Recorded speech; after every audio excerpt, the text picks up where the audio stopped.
Hello friends and welcome to the Star Wars Galaxy of Heroes video. This is Thaddeus from Going Nerdy, and did you notice that little logo there up in the corner? That is the Game Changer logo, and when you see that, you can be assured that the content that I am bringing you is official from the Game Changer program. We are going to be looking at the new Vader and Palpatine rework. Now, for those of you who saw my want video, this is the abilities that I wanted in a Darth Vader rework.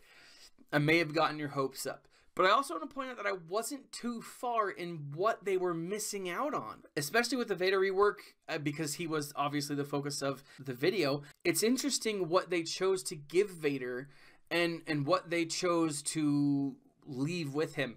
Now, just going to jump right in. We have been given 2 new updates to abilities and 1 completely new ability, called it, which again kind of imitates what I called, or what I asked for in my last video. Now, his first ability, his basic ability, currently reads: deal physical damage to target enemy with an 80% chance to inflict ability block for 1 turn. Now that doesn't change. It then continues to read: Jedi targets cannot evade or resist the effects of this attack.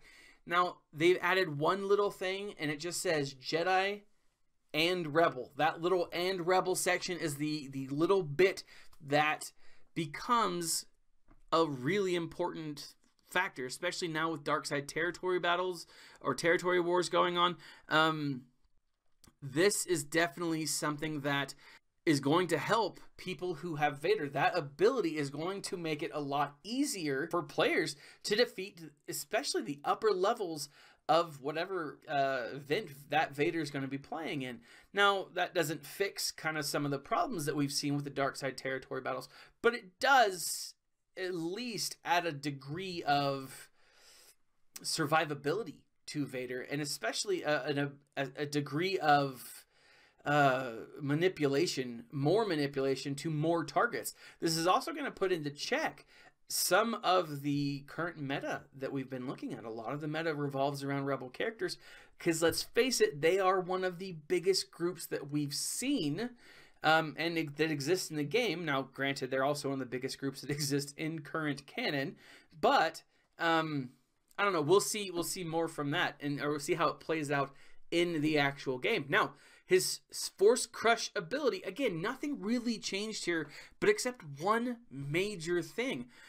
Currently reads: deal physical damage to all enemies and inflict speed down and damage over time effects for 2 turns. That damage over time is something that stacks with the Vader lead, which is awesome, and we love it. But this is what's added. This attack can't be countered. That is awesome. I just finished playing the Ewok event, and when you throw on this Force Crush ability, and those Ewoks have counter, you've got 6 furry little murder bears coming at you, and it just gets frustrating, right? And it can make it very difficult to defeat that event. But the fact that this now cannot be countered makes this ability that much more functional. Now, moving on, we did get a unique for Vader. Right now, he doesn't have a unique, which is really kind of frustrating, because he's one of the few characters that doesn't. At least one of the few major characters that doesn't. And I really like this. Now, it's called No Escape. It does have a Zeta attached to it. Final text reads: at the start of each encounter, Darth Vader gains 8 speed until the end of the encounter for each of the following: Empire ally, Sith ally, Jedi enemy, Rebel enemy. Darth Vader is immune to turn meter reduction and recovers 5% health when a damage over time effect on an enemy expires. Now, think about that. 5% health with that's alone is awesome when a damage over time expires. If Vader's the lead, he's going to be throwing stacking damage over times that every 2 turns are going to be dispelled, which means every 2 turns, depending on the amount of damage over DOTs that he's thrown on, depending on the length of the match, he's going to be getting tons of health back. That is awesome. Now, the other thing here is this speed boost, right? That is 32 from just allies, if you have Sith or Empire allies on your team, and then an additional 40. That's 72 points of speed that you're throwing on Vader, who's already not super slow. His base speed is 121. Not terrible, not great. Throw on 121 plus 72. And right off the bat, he is so close to getting to 200.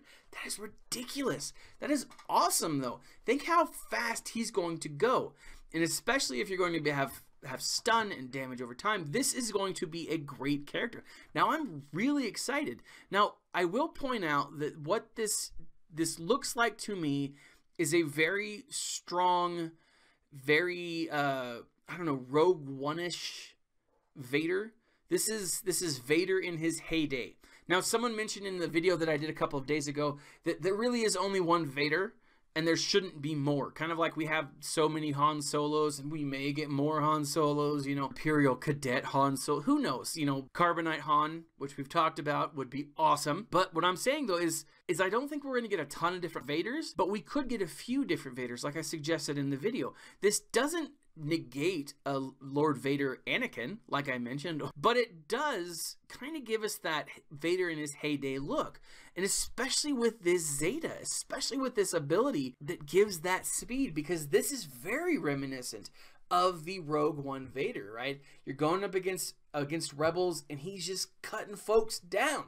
And I love it. I think it's awesome. I'm really excited about how this is going to play out.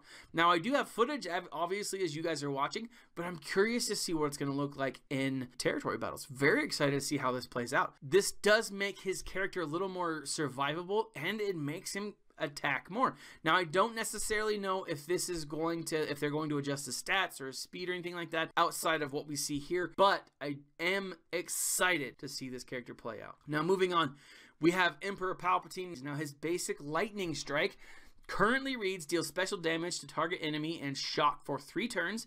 Then Palpatine gains 15% turn meter for each shocked enemy. Now, shock will read, can't gain health, buffs, or bonus turn meter. That is going to be a very crucial thing, a very powerful point in a lot of different aspects of this game. Specifically, I'm excited to see how this plays out in Phase 3 of the tank raid. His first special ability, the Power of the Dark Side, reads, deal physical damage to target enemy, to all enemies, with a 70% chance to stun them for 1 turn. Shocked enemies are stunned for 2 turns and have their shocks dispelled. All allies gain offense up for 2 turns. That last section, all allies gain offense up for 2 turns, is the addition, is the extra point. Now, it's not a huge bonus. It's not a huge thing that allies can get offense up, but it's still something that's kind of nice to throw on, because this is a very powerful ability, and it's something that's definitely useful in many aspects of the game. But then they've added this, you know, offense up, which is nice. Not a huge get, but still nice. Now, Let the Hate Flow has been completely reworked. It has been, or reworded at least. It says all other units lose 5% health, and Palpatine recovers health equal to 150% the total amount lost. Palpatine gains 50% turn meter for each shocked enemy. All allies gain health steal up for 1 turn, and really the big takeaway is that health steal up. Now, before, when you were using this ability, you had to, you know, essentially take away points from your, take away health from your characters. That's what the ability does. This allows them to gain that back. So I'm really excited to see that. It's a 3-turn cooldown. It is not a Zeta, but our first Palpatine Zeta is now under his leadership ability. And the leadership ability reads this: Empire and Sith allies have a plus 35% potency, plus 35% max health. Jedi and Rebel enemies have a minus 35% potency and minus 35% evasion. Now, that's not much different than what it was before. However, before it was a plus 32% on all of those stats. Now it's plus 35. Not a major change, but it really could make a big difference. It does increase, but not a huge amount. When an Empire ally inflicts debuff during their turn, they gain 20% turn meter. When a Sith ally inflicts a debuff during their turn, they recover 20% health. When a debuff on an enemy expires, Empire and Sith allies gain 5% turn meter. Now, I don't know if that's stacking. So, for example, I don't know if that's stacking per debuff that expires. Because again, think about it, there's a lot of stacking debuffs. You're throwing damage over time. There's a lot of characters who do that. And if you can throw on like 10 damage over times for an enemy, you're going to continually be getting turn meter. That is a very powerful thing. You're going to be going often under a Palpatine lead. Now, I'm excited to see how that looks, and I'm excited to see what players put that under, because that is a really cool new ability, right? Or at least a really cool reworked ability. And I like that little aspect of the turn meter. Palpatine's unique also gets a Zeta, and it reads, Crackling Doom. While Palpatine is active at the start of each enemy turn, they take damage equal to 20% of their max health for each of the following: if they are shocked, if they are Jedi, and if they are rebels. So people like Ezra, who are shocked, will take 60% max damage at the start of their turn. That is a lot. It continues, this damage can't defeat enemies, which, you know, we know before. Palpatine has plus 50% max protection, and when he inflicts shock, he gains 5% protection until the end of his encounter. Now, this is a really interesting thing, because that means, again, going back to that P3 of tank, the heroic tank, I'm curious to see what this is going to look like, because one of the things that I get so frustrated with Palpatine is that he dies. You can, no matter how quick you have him, he's an easy target to kill. And now it's going to make it that much more difficult to defeat him, because he's getting health gain, he's getting health steal, and he gets that 5% max protection until the end of the encounter. That is awesome, I think. Now, Palpatine and Vader are two of the characters that I loved playing with for a really long time. They are my strongest dark side characters, or among my strongest dark side characters. And this rework, while it doesn't break the bank, you know, it's not the most powerful thing. I was a little disappointed because I got my hopes up with my own rework. I was like, yeah, for sure they're gonna do that, but you know, they don't listen to me, and why should they? I'm just a YouTuber. But again, I think these are some pretty solid reworks. While simple, I think they're valid, and I think they do address a lot of questions or a lot of problems that have been with these characters. But the question that I pose to you is, has it gone far enough? Is this new Vader and this new Palpatine, does it really answer the problems that we've seen with Vader and Palpatine? I know there are some dark side people out there who just love these characters regardless of what they've been through. I want you guys to comment. Leave a comment in the section below. Let me know what you think. Now, I've got to do a little bit more speculating, because I love speculating. It's just what I enjoy doing. Call me a conspiracy theorist, or just a theorist in general, although both would be accurate. I think that we are going to see some more dark side love. We have Sith Trooper being this month's character, login character. We have the these two new reworks right out of the gate, right? They're not wasting much time. And I will say this, while I don't know the specific date that these are going to be launching, I do think they're going to be launching this week. So keep that in mind. So if you're about to put a Zeta on a character and you're not sure what to do, hold off to it until you can kind of see more gameplay with this. Now, that being said, guys, I'm really excited because I think it's going to be a lot of fun. But we also have, back to that theory crafting, right? We also have Cozy Spoon's acknowledgement of, hey, look what happened last year. This is like an anti-love, pro-dark side thing, right? Not that there's not love in the dark side. A lot of people got love in their hearts for the dark side, so we get it. But what else is on the list? Who's next? What's next? I'm excited to see what the month of February holds. And it's a short month.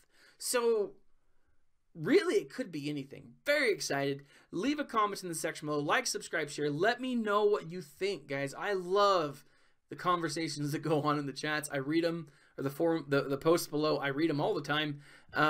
All even the negative ones. So let me know what you guys think. This has been Thaddeus from Going Nerdy, and as always, my friends, stay nerdy.